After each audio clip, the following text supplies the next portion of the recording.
नमस्कार दोस्तों, जय हिंद। कैसे हैं आप लोग? उम्मीद करता हूँ काफ़ी अच्छे होंगे, अच्छे से पढ़ाई लिखाई कर रहे होंगे, तबीयत वगैरह भी दुरुस्त होगा।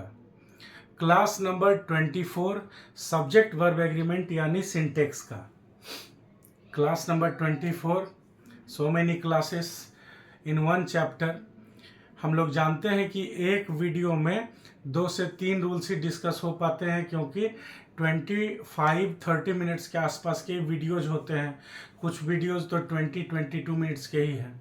प्लस हम लोग हर रूल के ऊपर अब क्वेश्चंस भी बनाते हैं। हर 2-3 रूल्स के ऊपर में 10-12-14 क्वेश्चंस पे भी प्रैक्टिस करते हैं कि किस तरह से क्वेश्चंस इसमें आते हैं, किस तरह से और आगे पूछ सकता है।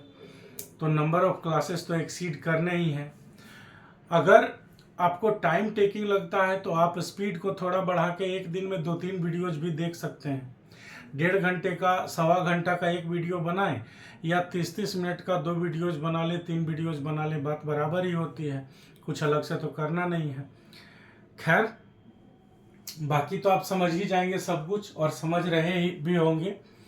तो हम लोग आज का अपना वीडियो शुरू करते हैं नेक्स्ट रूल से।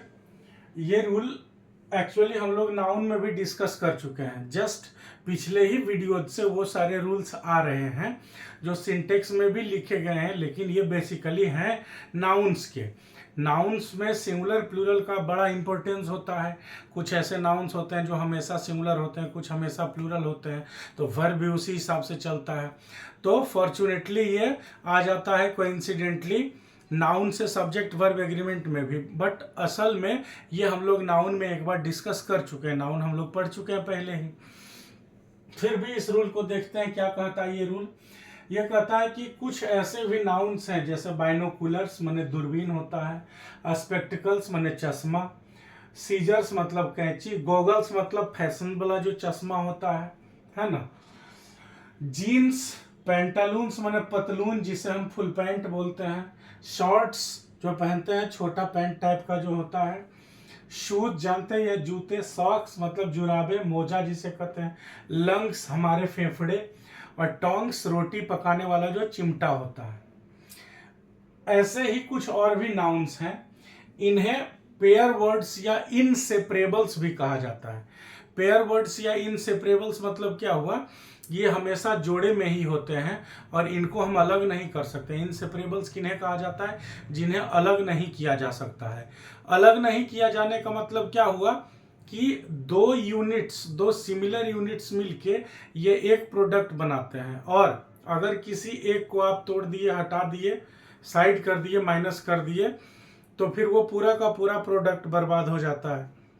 जैसे रोटी पकाने वाला जो चिमटा होता है, दो इस तरह का आकृति का बना हुआ होता है, वी टाइप का, यू टाइप का, और ये दोनों सिमिलर होते हैं।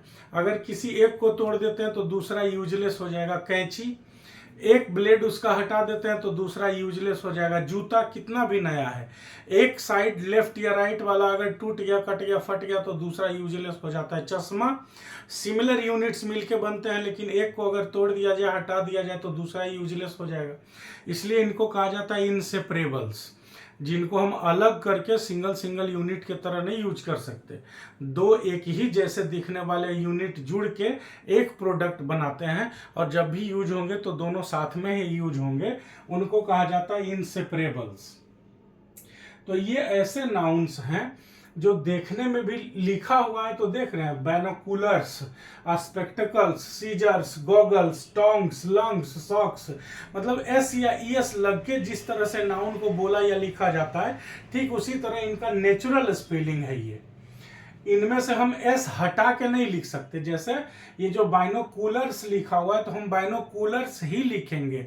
सही शब्द बाइनोकुलर्स ही होता है, बाइनोकुलर नहीं होता।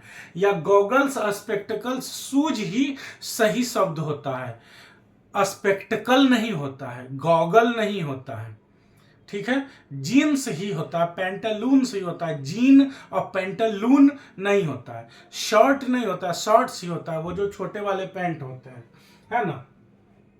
तो ये इनसेपरेबल्स होते हैं, इनको पेयर वर्ड्स भी कहा जाता है।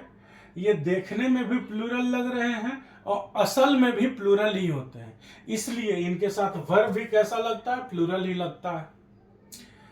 इनमें एक और बात पे ध्यान देने की जरूरत है कि जब भी इनकी संख्या बतानी हो कि कितने बाइनोकुलर्स, कितने स्पेक्टिकल्स, कितने सॉक्स, कितने शॉर्ट्स, कितने पेंटालून्स, संख्या इनकी अगर बतानी है तो हम पेयर वर्ड का यूज करते हैं। जोड़ा, पेयर वर्ड्स इनको कहते हैं, PAIR, पेयर का यूज करते हैं। अगर कहना होगा एक चश्मा, तो हम ये नहीं कहते एक चश्मा। आम बोलचाल में हिंदी में हम भले बोल देते हैं एक चश्मा या एक जींस या एक ट्राउजर। ट्राउजर नहीं होता है, ट्राउजर्स होता है, ठीक है। तो हम एक ट्राउजर नहीं बोलेंगे, ए पेयर ऑफ ट्राउजर्स। आप जींस खरीदने जा रहे हो तो ये नहीं कहिएगा I have bought one jeans या I have bought a jeans, नहीं, I have bought a pair of jeans या वन पेयर ऑफ जींस। एक जींस नहीं होता, एक जोड़ा जींस होता है। एक जूता नहीं होता, एक जोड़ा जूता होता है। एक कैंची नहीं होता, एक जोड़ा कैंची होता है, ठीक है। कहेंगे उसने मुझे एक कैंची दिया, he gave me one pair of scissors. तो एक रहेगा तो पेयर लगाएंगे, एक से ज्यादा रहेगा तो पेयर्स लगाएंगे। डायरेक्ट इनके साथ हम संख्या नहीं लगाते। ऐसा नहीं कहेंगे उसने मुझे 2 कैंची दिया तो ही गेव मी 2 सीजर्स, नहीं, 2 पेयर्स ऑफ सीजर्स, ठीक है। तो इस तरह से हम देखेंगे, कुछ एग्जाम्पल्स हैं, ये एग्जाम्पल्स हैं। इन पे हम नेक्स्ट स्लाइड में कुछ क्वेश्चंस भी करेंगे। अभी क्या लिखा हुआ है, he gifted me 3 jeans. 3 jeans नहीं होगा, he gifted me 3 pairs of jeans होगा। ये जो यहाँ 3 जींस लिखा हुआ दिख रहा है आपको, ये गलत है। अगर आपको इसे सही करना होगा तो सही करके क्या लिखना पड़ेगा आपको यहाँ पे लिखना पड़ेगा 3 के बाद pairs, PAIRS, 3 pairs of jeans, ठीक है। तब जाके ये सही होगा। हम इसके साथ डायरेक्ट संख्या का यूज नहीं कर सकते। 3 जींस नहीं बोलेंगे, 3 जोड़ा जींस शुद्ध होता है। फिर आगे लिखा हुआ एंड 2 ट्राउजर। तो ट्राउजर तो होता ही नहीं है, क्या होता है, ट्राउजर्स होता है। और उसमें भी जब संख्या लग गया तो क्या लिखेंगे, 2 pairs of trousers, TROUSERS, trousers लिखेंगे, ठीक है ना।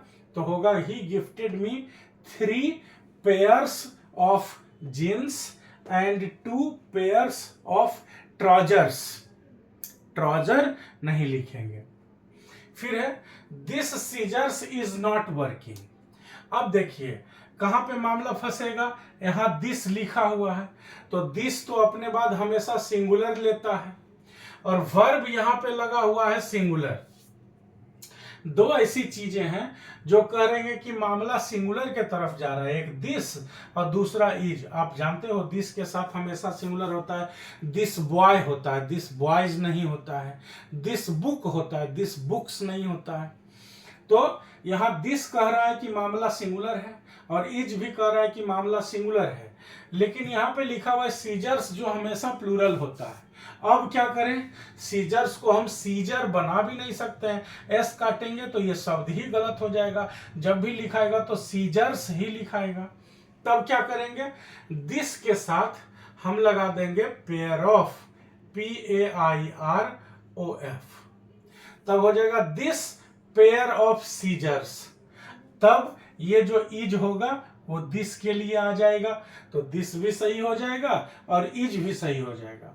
अगर हम लिखते हैं दिस सीजर्स इज के जगह, आपके मन में आ रहा होगा क्या कि यहाँ पे इज के जगह आर ही क्यों नहीं लगा देते हैं, और हो जाएगा this scissors are not working. समस्या तो फिर भी बनी रह जाएगी ना, आर हम यहाँ इज के जगह लगा देंगे तो ठीक है, सीजर्स के हिसाब से आर हो गया, लेकिन ये जो दिस लिखा हुआ है, अब कहिएगा दिस को हटा दें, दिज लिख देंगे, तो दिज सीजर्स अगर लिखते हैं तो फिर एक से ज्यादा कैंची का बात हो जाएगा, और एक से ज्यादा कैंची होगा तो फिर आपको पेयर लिखना पड़ेगा। इसलिए anyhow this scissors is not working के जगह पे हमें क्या लिखना होगा, this pair of scissors is, are नहीं लगाएंगे, इज नॉट वर्किंग, ठीक है। इसलिए ब्रिंग मी अदर पेयर, मुझे दूसरा लाके दो। आप यहां चाहें तो द लगा सकते हैं, नहीं भी लगा सकते हैं, लेकिन वहां पे पेयर होगा, अदर वन नहीं लिखिएगा। फिर है तीसरा, when he checked my spectacles he said that it was not good। जब उसने मेरा चश्मा देखा, कोई होगा, एक्सपर्ट होगा, डॉक्टर होगा, ऑप्थेल्मोलॉजिस्ट होगा, है ना, नेत्र विशेषज्ञ जो होता है, तो कहता है जब उसने मेरा चश्मा देखा तो उसने क्या कहा, उसने कहा इट वॉज नॉट गुड। अब चश्मा तो हमेशा प्लूरल होता है, ये पेयर वाली बात करता है, तो पेयर के लिए तो हम कभी भी इट नहीं लिखेंगे ना, हमेशा इसके साथ क्या होगा, जोड़ा वाला, माने प्लूरल नेचर का कोई भी शब्द आएगा। तो प्लूरल नेचर का स्पेक्टिकल्स के लिए क्या आएगा, इट को हम काट देंगे और इट के जगह क्या लिखाएगा, दीज। अब जब दीज हो जाएगा तो फिर यहां पे वाज के जगह पे क्या लिखना पड़ेगा, वर। ठीक है, तो क्या हो जाएगा, when he checked my spectacles he said that these were not good। ठीक है, या हम इसको एक और तरीका से क्या लिख सकते हैं, हम लिख सकते हैं when he checked my spectacles he said that this pair was not good। अगर हम यहाँ पे वाज रखना चाहते हैं तो फिर हमें क्या कहना होगा, जहां इट वाज नॉट गुड लिखा हुआ है वहां पे हम इट को हटा देंगे और लिख देंगे दिस पेयर, मतलब ये जो पहने हुए हैं जोड़ा वो वाला। तो या तो दिस वर नॉट गुड लिखिए, नहीं तो लिखिए this pair was not good, क्योंकि जब दिस पेयर लिखिएगा तब तो दिस न सब्जेक्ट हो जाएगा। जैसे आपको कहना होगा दिस बॉक्स ऑफ बुक्स, किताबों से भरा ये बक्सा, this box full of books, चाहे ऑफ बुक्स जो भी बोलिए, सिंपल रखते हैं। तो this box of books is heavy की आर हैवी, हैवी तो बॉक्स को ना कहा जा रहा है, उसमें बुक्स भरा रहे चाहे कुछ भी भरा रहे, हैवी बॉक्स को कहा जा रहा है, तो बुक्स को नहीं देखेंगे। वैसे ही जब दिस लग गया, दिस पेयर लग गया, तब वो जोड़ा को दिस से इंडिकेट कर रहा है कि ये वाला जोड़ा, और जब एक जोड़ा को दिस लगा के इंडिकेट किया तो अब सब्जेक्ट हो जाएगा दिस। क्लियर है, समझ में आई बात पूरी, कि इसको 1 2 3 4 लिखेंगे तब पेयर ऑफ और पेयर्स ऑफ लिखना पड़ेगा। दिस दैट भी लिखेंगे तो दिस पेयर दैट पेयर लिखना पड़ेगा। दिज दोज लिखेंगे तो दिज पेयर्स दोज पेयर्स लिखना पड़ेगा। डायरेक्टली हम इनको जब सब्जेक्ट बनाएंगे तब जाके ये बिना नंबर के जब लिखेंगे तो खाली प्लूरल वर्ब लेके रह जाएगा। जैसे कहना होगा आपका जीन्स बढ़िया है या खूबसूरत है, अच्छा दिख रहा है, चाहे महंगा है, तो कहिएगा your jeans are good, is नहीं, your jeans are good. Your shoes look beautiful, look माने V1, V1 माने वर्ब हो गया प्लूरल, तो योर शूज लुक गुड या your shoes look beautiful. My scissors are not working, मेरा कैंची ठीक से काम नहीं कर रहा है, my scissors are not working. इसके फेफड़े सही हैं, his lungs are healthy, his lungs are good, ये लिखेंगे। तो जब डायरेक्ट इन नाउन्स को हम सब्जेक्ट बनाएंगे, माई लंग्स, हिज लंग्स या सीजर्स, जीन्स को जब हम बनाएंगे सब्जेक्ट, तब खाली प्लूरल वर्ब लेके आगे बढ़ जाएंगे। नहीं तो 1 2 3 4 दिस दैट दिस दोज कुछ भी लिखेंगे तो उसके साथ पेयर ऑफ सिंगुलर में और पेयर्स ऑफ प्लूरल में लिखना ही पड़ेगा। अब इससे रिलेटेड कुछ और बातें लिखी हुई है। कहता है ये तो पेयर वर्ड्स को आप देखे ही, इसका नेचर क्या है कि ये देखने में प्लूरल लग रहा है भी प्लूरल, और एक और खासियत क्या है, ये हमेशा जोड़ा में रहता है। तो इसकी संख्या जब बतानी होगी तो हम पेयर ऑफ और पेयर्स ऑफ सिंगुलर प्लूरल के हिसाब से यूज करते हैं। लेकिन बिना जोड़ा वाला भी कुछ ऐसा नाउन है जो देखने में भी आपको प्लूरल लगेगा। देखने में प्लूरल लगने का मतलब क्या हुआ कि नॉर्मली नाउन्स जो होते हैं वो एस या एस लगने से प्लूरल बन जाते हैं। अब ये ऐसे नाउन्स हैं जिनमें एस या एस लगा ही हुआ है, तो कहा जाता है कि देखने में प्लूरल लगते हैं और असल में होते भी प्लूरल हैं। जैसे कुछ एग्जाम्पल्स लिखा हुआ है और उसका हिंदी मीनिंग भी साथ में लिखा हुआ है। किसी को भी सेंटेंस में यूज कीजिएगा सब्जेक्ट के तरह तो इन सब के साथ वर्ब प्लूरल होगा, ठीक है ना। अब ये जो सामने दिख रहा है आपको, इन सारे नाउन्स के ऊपर और इनके ऊपर नेक्स्ट स्लाइड में हम 7-8 क्वेश्चंस लिखते हैं, उसको अच्छे से डिस्कस करते हैं, फिर अगले स्लाइड की ओर चलते हैं, ठीक है। तो अभी हम आपको क्वेश्चंस लिखेंगे आपके सामने और इसके बाद उसका सॉल्यूशन बनाएंगे, ठीक है ना। इन सारे क्वेश्चंस को देखिए, कुल 10 क्वेश्चंस आपके लिए तैयार किया हूं। अब बारी बारी से सबको डिस्कस करते हैं। अगर आप खुद एक ट्राई देना चाहते हैं कि रूल्स आपने पढ़ा, फिर उन रूल्स के हिसाब से या पहले से भी अगर पढ़ रखे हैं तो कोई बात नहीं, पढ़ रखे हैं, कॉन्सेप्ट है, तो आप वीडियो को पॉज कीजिए, सारे क्वेश्चंस को देखिए, एक एक करके बनाइए सारे क्वेश्चंस को, और फिर मैं अभी तुरंत आंसर बताऊंगा एक्सप्लेनेशन के साथ। तो आप अपना आंसर मिलाइएगा मेरे आंसर से कि आपके कितने सही होते हैं, क्या आपका कॉन्सेप्ट सही ठहरा नहीं ठहरा, या कहाँ क्या कन्फ्यूजन है। ऑलमोस्ट सारे तरीके का क्वेश्चंस इसमें लिखा हुआ है कि कहाँ कहाँ से कौन कौन से कॉन्सेप्ट्स वैसे होते हैं, कौन कौन सा वैसा स्लिप पॉइंट्स होता है, इंपॉर्टेंट पॉइंट होता है जहाँ पे आपसे क्वेश्चन पूछा जा सकता है, आपके फंसने की संभावना है। तो आप इसको बनाइए वीडियो पॉज करके और फिर प्ले कीजिएगा, और अभी तुरंत मैं आपको सॉल्यूशन बता रहा हूँ।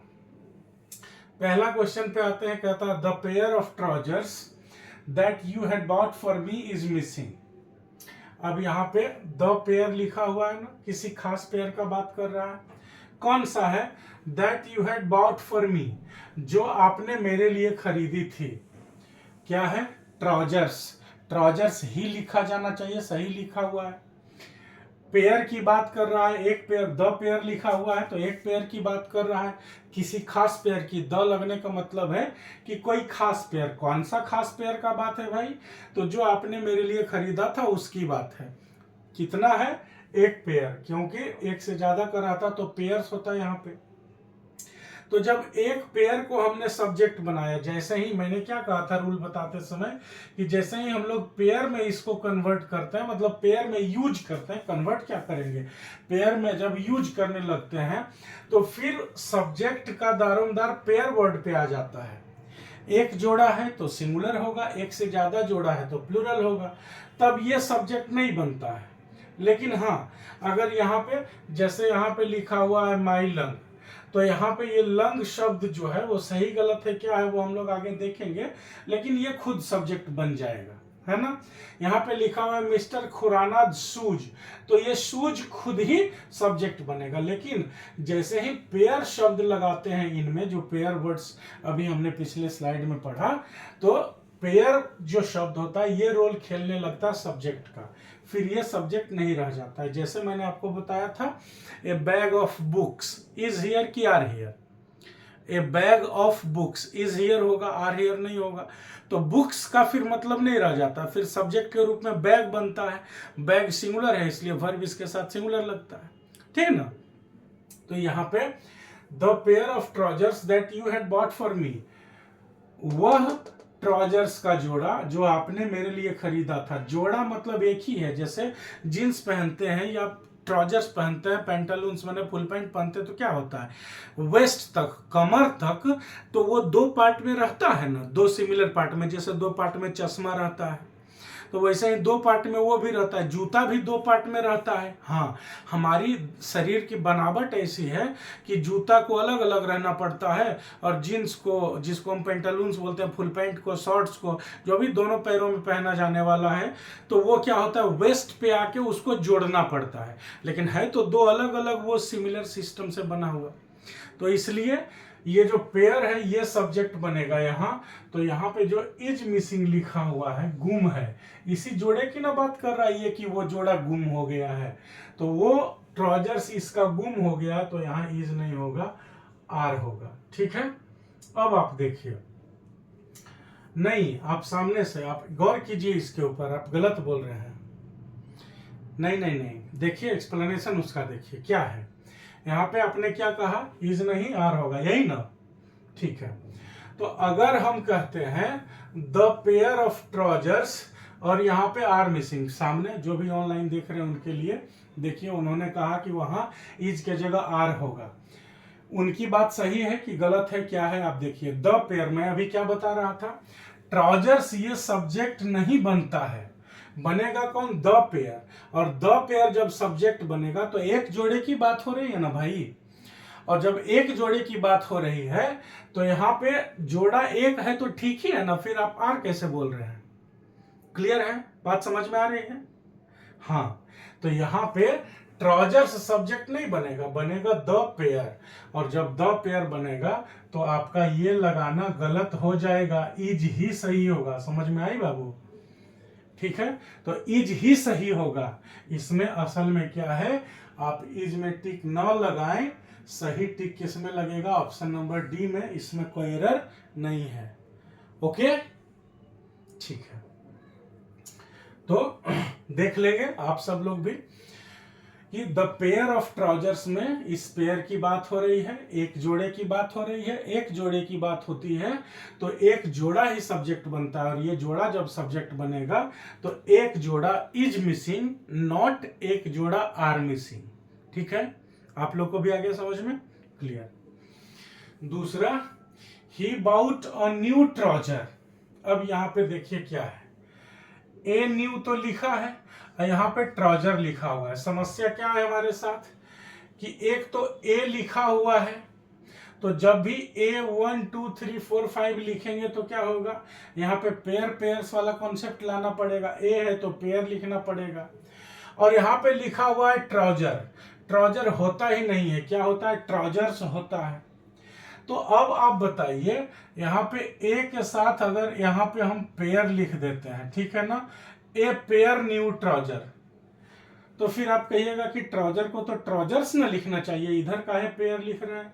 तो देखिए, यहां अगर आप पेयर लिख भी देते हैं तो गलत हो जाएगा।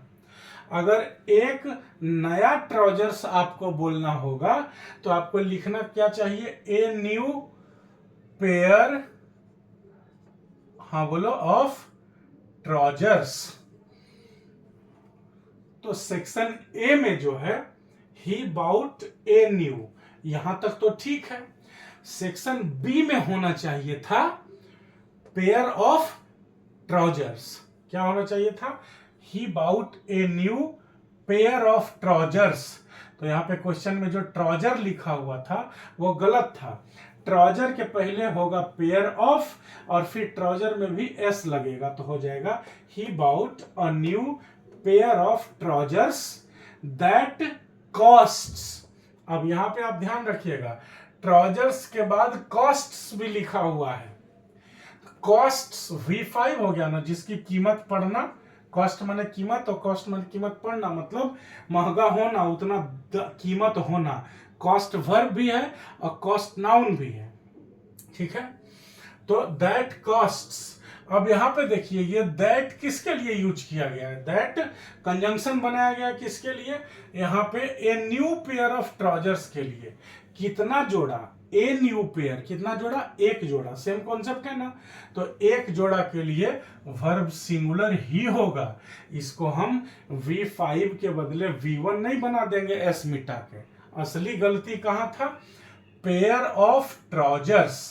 यहां पे क्वेश्चन में क्या लिखा हुआ था, सिर्फ ट्राउजर, तो बी में हम टिक लगाएंगे।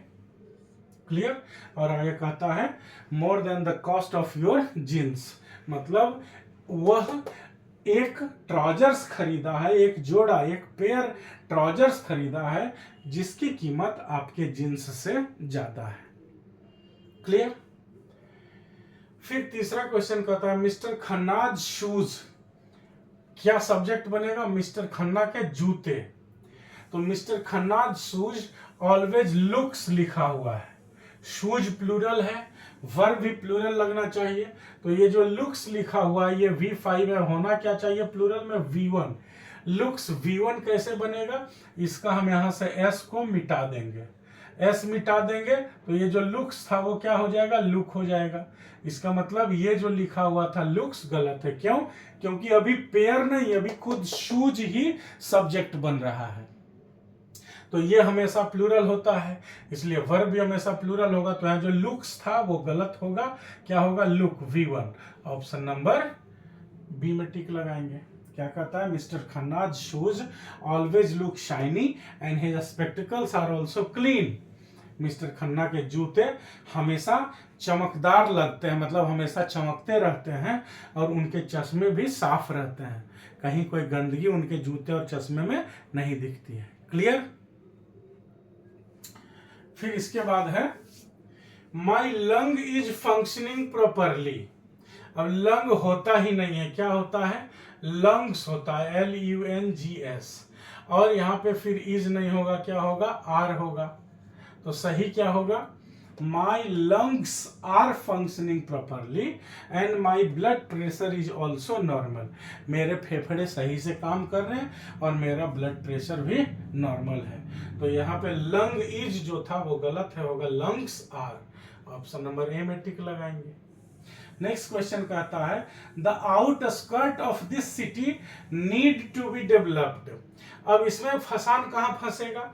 यहाँ अगर आप आउटस्कर्ट को नहीं पकड़े तो आपको लगेगा आउटस्कर्ट मतलब कुछ होता होगा, और आउटस्कर्ट लिखा हुआ है इसका मतलब सिंगुलर है, तो ये वर्ब सिंगुलर होना चाहिए। तो नीड लिख दिया है जी, यहाँ तो नीड्स लिखना चाहिए था उसको, यहीं पे गलती हो जाएगी। यहाँ पे नीड को नीड्स करने के बजाय हमें ये पता होना चाहिए कि आउट स्कर्ट शब्द होता ही नहीं है, होता क्या है? Out skirts. इसमें एस लगाना पड़ेगा यहाँ पे, तब जाके सही होगा। तो क्या होगा? The outskirts of this city need to be developed for the slum dwellers. Slum dwellers माने झुग्गी में रहने वाले, स्लम माने झुग्गी, और ड्वेलर माने वहां के निवासी, रहने वाले लोग। तो कहता है झुग्गियों में रहने वाले लोगों के लिए outskirts of the city. Outskirts माने क्या होता है? सबसे बाहरी क्षेत्र जो होता है, बाहरी इलाका जो होता है। कहता है इस शहर के सबसे बाहरी जो क्षेत्र हैं, शहर से बाहर का जो एरिया, माने जहां सिटी एरिया खत्म हो गया उसके बाद का एरिया, तो उसको झुग्गी में रहने वाले लोगों के लिए डेवलप करना चाहिए। मामला कहां फंसा था? आउट स्कर्ट लिखा हुआ था क्वेश्चन में, जबकि होता है आउट स्कर्ट्स। ये नीड सही है क्योंकि ये भी प्लूरल, तो इसके साथ वर्ब भी प्लूरल यूज होगा, इसलिए ऑप्शन नंबर ए में टिक लगाएंगे। फिर है he donated all the proceeds. Proceeds मतलब क्या होता है? लाभ। मतलब जितने भी तरह से, जैसे आप ड्रामा करते हो, कोई भी परफॉर्मेंस करते हो, तो जो भी चीजें मिली, रुपया, कपड़ा, पैसा, चप्पल, जूता, जो भी मिला सब प्रोसीड्स में ही आ जाता है। लेकिन कुल मिला के जो धन की प्राप्ति होती है असल, उसको लॉजिकली माना जाता है प्रोसीड्स। जो लाभ मिलता है आपको, जो भी आपको मेहनताना मिलता है। तो कह रहा है he donated all the proceeds of the show to a charity. तो यहाँ पे द शो मतलब जो भी शो किया, जो भी आपने परफॉर्मेंस किया, उससे जितना भी लाभ आपको मिला वो सब का सब आपने डोनेट कर दिया एक चैरिटी में। तो he donated all the proceeds. Proceeds ही सही होता है। अगर प्रोसीड लिख देंगे तब हो जाता है किसी भी चीज में, मामले में आगे बढ़ना। ठीक है, तो प्रोसीड्स ही होगा सही, और प्रोसीड्स लिखा हुआ ही था, इसलिए इसमें कोई एरर नहीं होगा। ऑप्शन नंबर डी में टिक लगाएंगे। फिर है the belonging of the persons lost in the stampede were sent to their families. अभी हुआ भगदड़, है ना, उधर संगम घाट पे नहाने के दौरान भगदड़ हुआ, कुछ लोगों की जानें अनफॉर्चुनेटली चली गई। तो अगर उसको एक उदाहरण बनाते हैं मत जस्ट समझने के लिए, और इसको अदरवाइज नहीं लिया जाए, तो कहता है कहीं भी, ये कहीं का भी बात हो सकता है, मैं बस समझाने के लिए उदाहरण दिया। स्टैम्पीड माने होता है भगदड़, है ना, किसी बात पर आदमी में भगदड़ मच जाता है, सब लोग एकदम जान बचा के भागने लगते हैं। तो कहता है स्टैम्पीड में जो लोग खो गए उनके बिलोंगिंग को, मतलब उनके जो सामान थे, उनका जो धन संपत्ति था, वो उनके फैमिलीज को भेज दिया गया। अब अगर सही निगाह रख रहे होंगे तो गलत हो जाएगा, बहुत ज्यादा सही निगाह रखिएगा तब सही होगा। यहाँ पे बिलोंगिंग गलत लिखा हुआ है, बिलोंगिंग होता ही नहीं है, होता क्या है? बिलोंगिंग्स। यहाँ पे एस लगना चाहिए, लेकिन एस नहीं दिया हुआ है। और अगर आप बिलोंगिंग को लेके आगे बढ़ते हैं तो आपको लगेगा बिलोंगिंग को उनके परिवार को भेज दिया गया, तो बिलोंगिंग तो भाई सिंगुलर है, तो यहाँ पे वर जो लिखा हुआ है ये वर नहीं होगा, शायद वाज होगा। इसमें जहां आप गलती कीजिएगा, इसमें अगर टिक लगाइएगा तो गलत हो जाएगा। यहाँ पे वर ही सही है, यहाँ पे बिलोंगिंग के जगह पे होना चाहिए बिलोंगिंग्स, तब ये भी प्लूरल होगा और इसके साथ यूज होने वाला वर्ब भी प्लूरल होगा। क्लियर? तो क्या होगा, यहाँ पे होगा बिलोंगिंग्स, इसलिए ऑप्शन नंबर ए में टिक लगाएंगे। ठीक है, अब इसके बाद 8th क्वेश्चन कहता है दो द ऑड्स इज स्लिम। अब यहाँ पे ऑड्स, तो ऑड्स हमेशा जब प्लूरल होगा तो उसके साथ इज क्यों लगाएंगे, आर लगाएंगे। ये तो बिल्कुल सिंपल था। Though the odds are slim yet he is trying to convince the minister, हालांकि चांसेस बहुत कम है लेकिन फिर भी वो मिनिस्टर को समझाने की कोशिश कर रहा है। तो ऑड्स होता ही है हमेशा, ऑड माने हो जाएगा विषम, ऑड्स माने परिस्थितियां, विषम परिस्थितियां, खराब स्थितियां, सिचुएशंस, कंडीशंस, चांसेस, ये होता है। तो ऑड्स ही लिखा जाता है इन मीनिंग्स के लिए। तो ऑड्स अगर लिखिएगा तो ये हमेशा प्लूरल होता है, तो इज नहीं होगा, क्या होगा, आर होगा।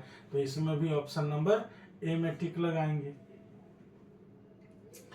इसके बाद 9th क्वेश्चन कहता है the thief says that he took only those valuables that was in this box। मैंने चोर पकड़ा गया तो कह रहा है क्या, बाकी सारा बक्सा में जो मूल्यवान चीजें, वैल्यूएबल्स माने मूल्यवान वस्तुएं होती है, तो कह रहा है चोर क्या पकड़ाने पर कि हम खाली ये वाला बक्सा में जो वैल्यूएबल्स रखा हुआ था उसको लिए हैं, बाकी किसी को नहीं लिए हैं। तो अगर वैल्यूएबल्स खाली एक बक्सा का भी बात कर रहा है तो कह रहा है the thief says that he took only those valuables that was kept. Valuables plural होता है तो उसके लिए वाज नहीं होगा, क्या होगा, यहाँ पे वाज के बदले वर होगा। वैल्यूएबल्स प्लूरल होता है, उसके साथ यूज किया जाने वाला वर भी प्लूरल होगा, तो हम ऑप्शन नंबर सी में टिक लगाएंगे। और आखिरी 10th क्वेश्चन कहता है he suggested me to open a saving account in the bank he was working with, या ही वर्क्स विथ लिखा हुआ है, मतलब जिस बैंक में वो काम करता है उसमें उसने मुझे एक बचत खाता खोलने के लिए, मतलब उसने मुझे अपने बैंक में, जिस बैंक में वो काम कर रहा था उसमें बोला कि इसमें एक बचत खाता खुलवा लो। लेकिन गलती क्या है, सेविंग अकाउंट नहीं होता है, सेविंग्स अकाउंट होता है। ठीक है, तो ये जो सेविंग लिखा हुआ था वो गलत हो जाएगा, सेविंग्स माने होता है बचत। क्लियर? वैसे ही एक वर्ड होता है रिटर्न्स, रिटर्न माने होता है वापस आना, और रिटर्न्स मतलब होता है किसी भी बिजनेस में हुआ लाभ जो प्रॉफिट के रूप में आपको वापस आया, तो रिटर्न्स होता है, रिटर्न नहीं, रिटर्न वर्ब हो जाता है वापस आना, और रिटर्न्स माने होता है लाभ। तो अब रिटर्न्स लिखेगा तो हमेशा प्लूरल वर्ब उसमें लगाएंगे क्योंकि नेचर से वो हमेशा प्लूरल होता है। वैसे ही यहाँ पे सेविंग्स अकाउंट होता है, सेविंग अकाउंट नहीं होता। ठीक है ना? आई थिंक ये 10 क्वेश्चन सबके समझ में आ गया होगा, आप भी समझ गए होंगे क्वेश्चंस को सही तरीके से, और जो भी रूल्स आपको बताया गया वो भी आप अच्छे से समझ गए होंगे। ठीक है ना? तो अगर वीडियो से मैं फिर वही बात कहूँगा कि आपको फ़ायदा हो रहा है तो प्लीज़ औरों को भी इसके बारे में बताएं, चैनल को सब्सक्राइब जरूर करें, और किसी भी तरह का सुझाव आपको लग रहा हो स्मार्ट बोर्ड को छोड़ के, sorry for that but I am trying my best.